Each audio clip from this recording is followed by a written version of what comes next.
Doctor Baba Saheb Ambedkar open university.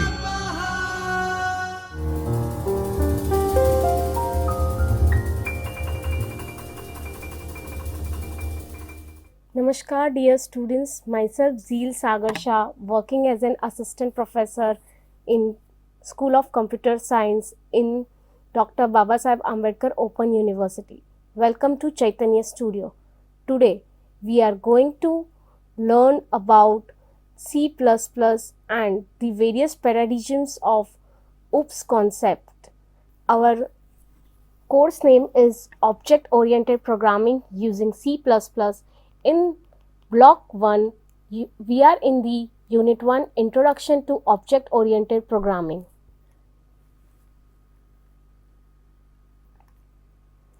In Introduction to Object Oriented Programming, our today's agenda is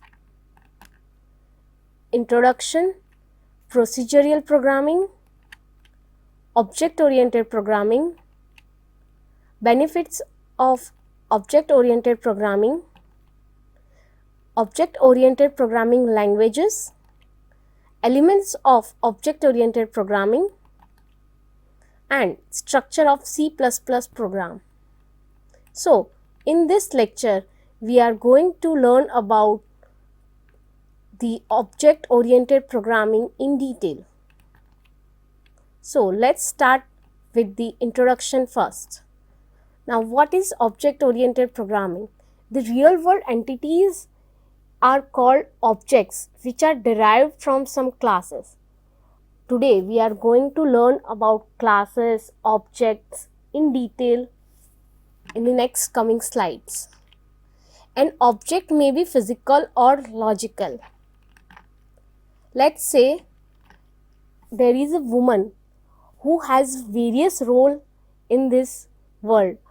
One woman can be a student, can be a doctor, can be an engineer. So, we have a class called a person, and in person class we have objects of various women, like on an object of a student, an object of a doctor, an object of an engineer. Procedural programming. The procedural programming focuses on processing of instruction in order to perform a desired computation. In early 90s or in C programming, procedural programming paradigm is used. What is procedural programming? Procedural programming is also known as structured programming language. It is a set of instructions which are going to perform in a chronological order. This type of style allows programmers to write program according to a set of steps for solving problems using in a top-down manner and in a chronological order. It relies on functional decomposition, which means the system is broken down into a components, functions, procedures, etc. What is procedural programming? Procedural programming is a set of instructions which are going to perform in a top-down manner and in a chronological order. Now let's see the characteristics of procedural programming. We have various characteristics of procedural programming. First, emphasis is on functions. That is, it takes a problems as a sequence of things to be done in such a way that it is as reading, calculating and printing. Hence, a number of functions are written to solve a problem.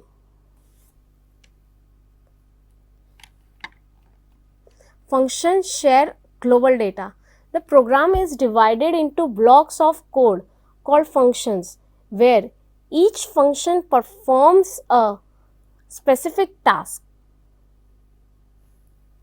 Like a function can access other functions data by calling that function, and data values can keep floating from one function to another function.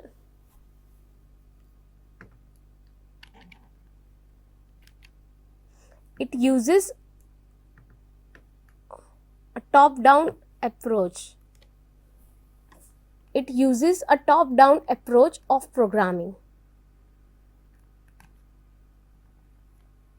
Now, let's see the limitations of procedural programming. If the data structure change, many functions must also be changed. Programs that are based on complex function hierarchies are difficult to understand and maintain, difficult to modify and extend, easy to break. So, for example, if I want to add something in the program, so that is very difficult to modify because the set of instructions are in a step by step manner, and it is very difficult to go to that instruction and add or modified that another new functionality is very crucial. Object-oriented programming. It is emphasized on data rather than procedure. For example, let's say a fruits. Fruits are a class. It has objects, that is banana, apple, mango. They have a common functionality of shape and color. So, programs are divided into objects. Like I said, fruit is a class and banana, mango, apple are the objects of that fruit class. Here in this object-oriented programming, data is hidden and it cannot be accessed by the external function. So, it is secure in a way. Objects may communicate with each other through their functions, and whenever one can add data or delete data, then it is very easy to perform this type of functionalities in object-oriented programming. So, in this fruit class, what we are doing is, in a banana's attributes are shape and color. What is the shape of the banana? That is in a stem style. What is the shape of the apple? It is like an oval.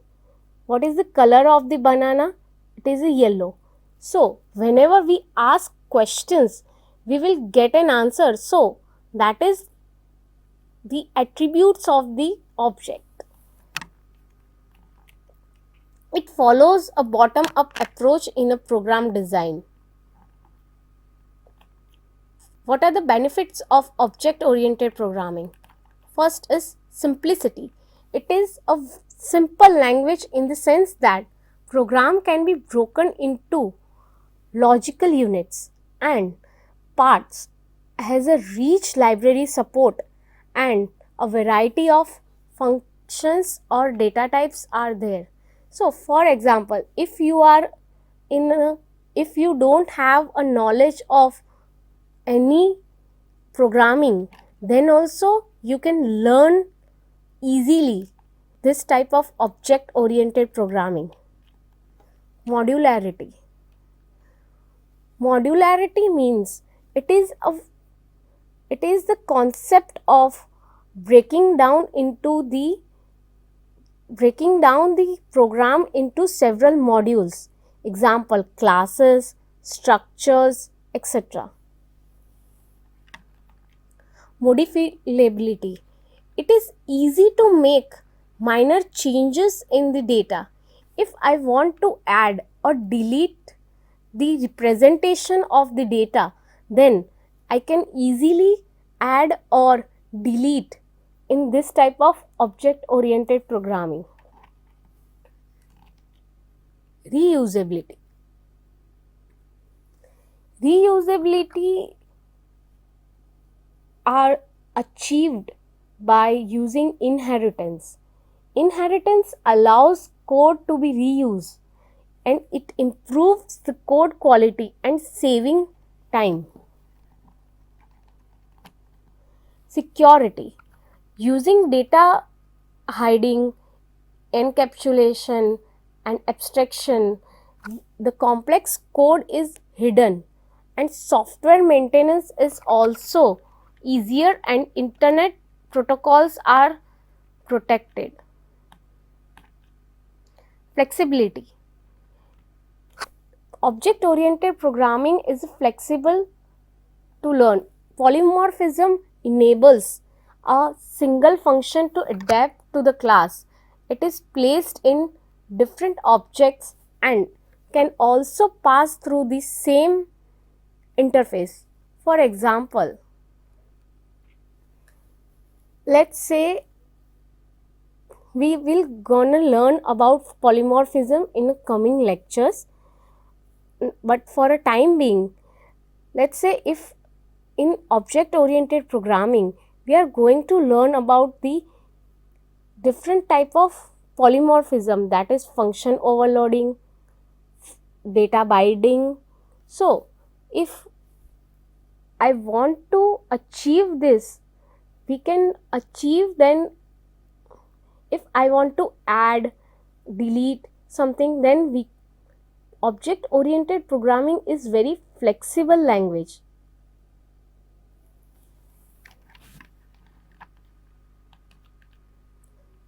Object oriented programming languages. There are two types of object oriented programming language. All the programming language are based on some programming techniques. Like we have object based programming. What is object based programming? In object based programming, it is based on the idea of encapsulating state and operation inside objects.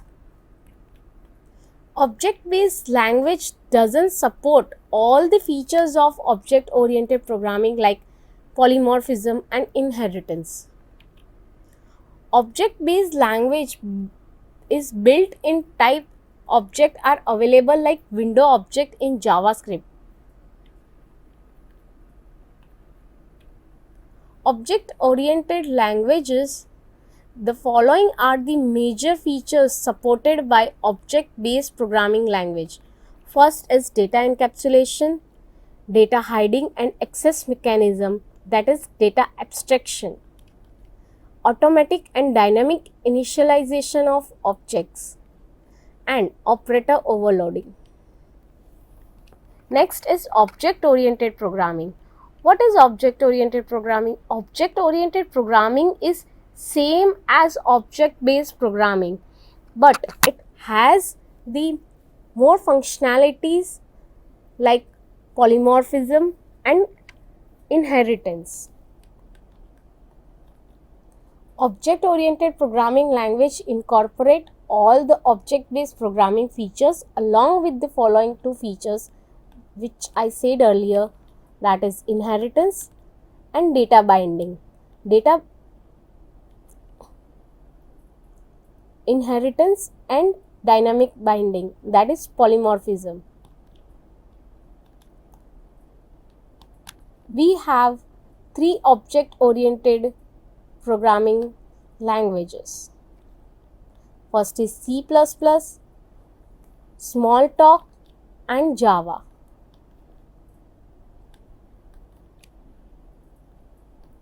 C++. Today we are going to learn about the history of C++. The C++ was developed at AT&T Bell Laboratories as an extension of C language in 1980s. Bjarne Stroustrup was the founder of C++. The language was developing taking the idea from C, Simula 67, Algol 68 programming languages. You have the idea about C languages. I hope you know about the somewhat idea of C language.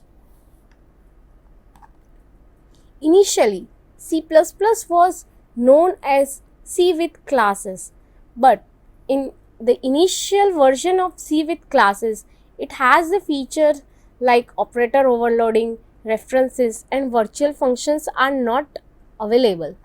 So, the name C++ was proposed by Rick Muscati.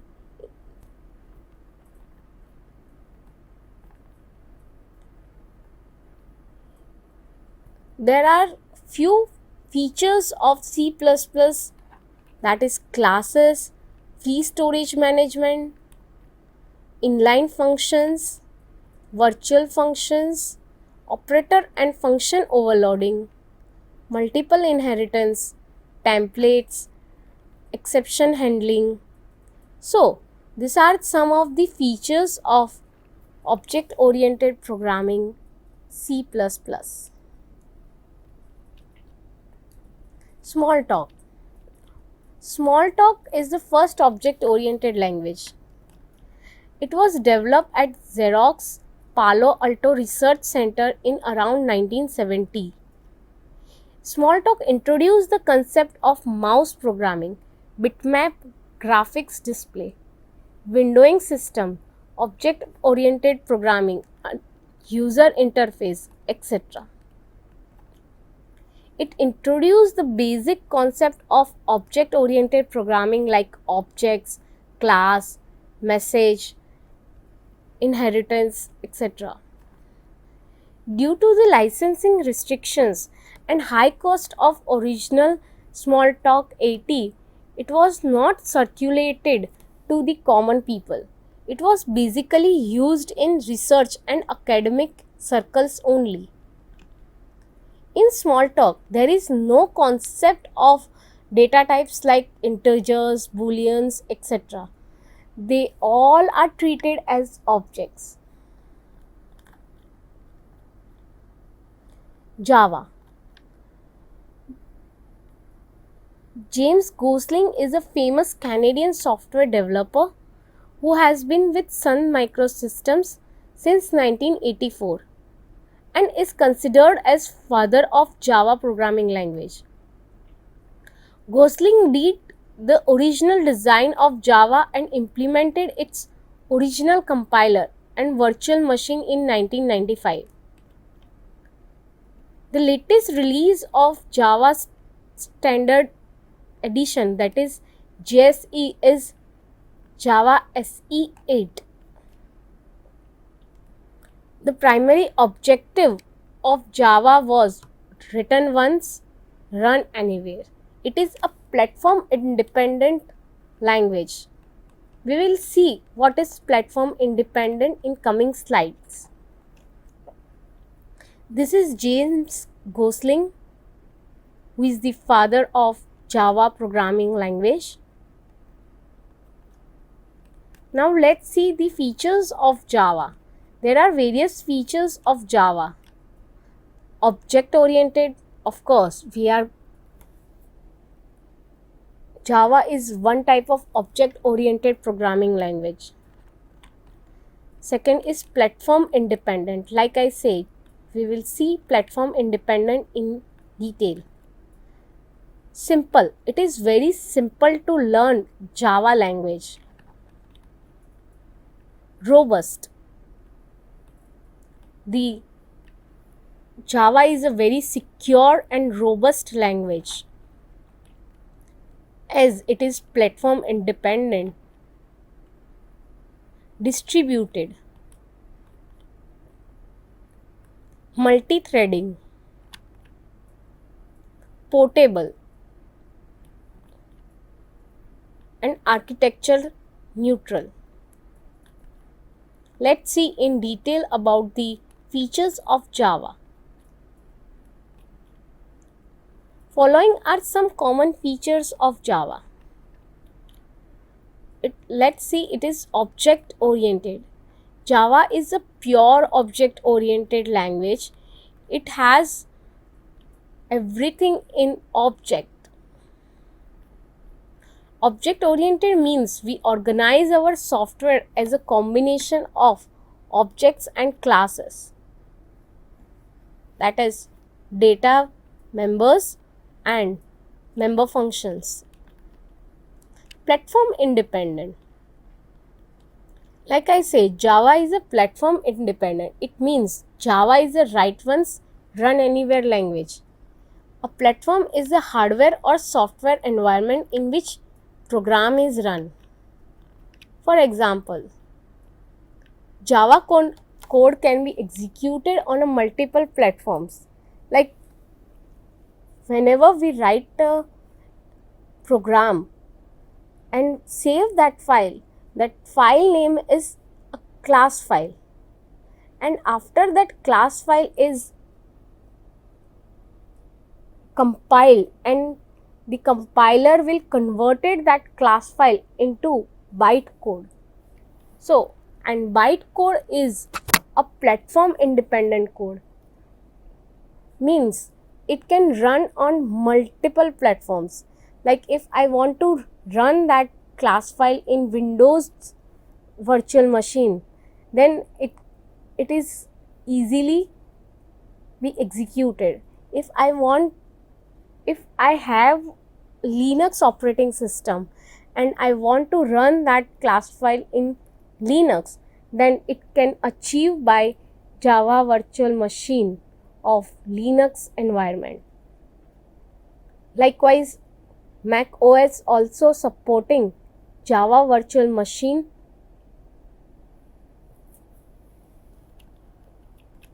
Simple, it is designed to be easy to learn. Anyone who has the programming idea can easily learn Java language.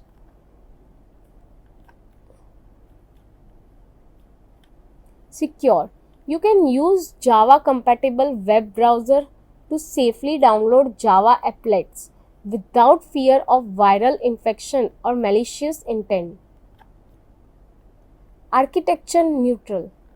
Java compiler generates a machine-independent object file format, which makes the compiled code executable on many processors with the presence of Java runtime system.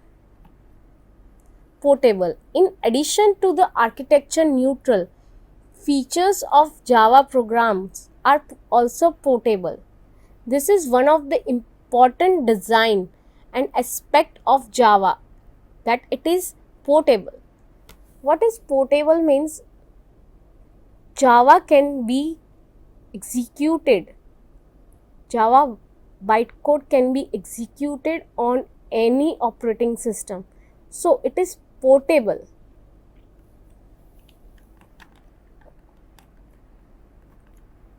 Multi-threaded. Java is a multi-threaded programming language. With this feature, it is possible to write program that can perform many tasks. It is possible to write programs that can perform many tasks simultaneously. Benefits of multi-threading is that it utilizes same memory and other resources to execute multiple threads at the same time. Distributed. Java is designed for the distributed environment of the internet. Robust. Java is a robust language that can handle runtime errors by checking the code during the compilation and runtime. For example, if I have an error in the 6th line of the code, then what this language JVM do is JVM will not pass the compiler after the 6th line of the code. JVM will stop, the Java virtual machine will stop the execution till Sixth line of code. Following are the components of object-oriented programming. In the elements of object-oriented programming, there are two components. First is objects. Any logical or physical entities are called objects. Each object has some specific attributes. For example, let's say a class boy. Boy has the attributes like name, weight, height. It is a living or a physical entity. Dog. Dog is also a physical entity and it has the attributes of what is the type of dog, what is the weight, what is the color of the dog. So they are the attributes. And object book. Who is the author of the book? What is the name of the book? Who is the publisher of the book? So these are the attributes, specific attributes of that particular object. And every object has a specific attributes and operations. For example, in object boy, what is the operation of the boy? That is, let's say we want to fetch the data of the boy. So what the function of that boy is get data. By using get data function, we will get the name of the boy, we will get the weight of the boy and the height.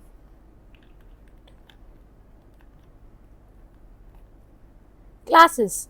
Classes is a blueprint of an object. What is a blueprint of an object?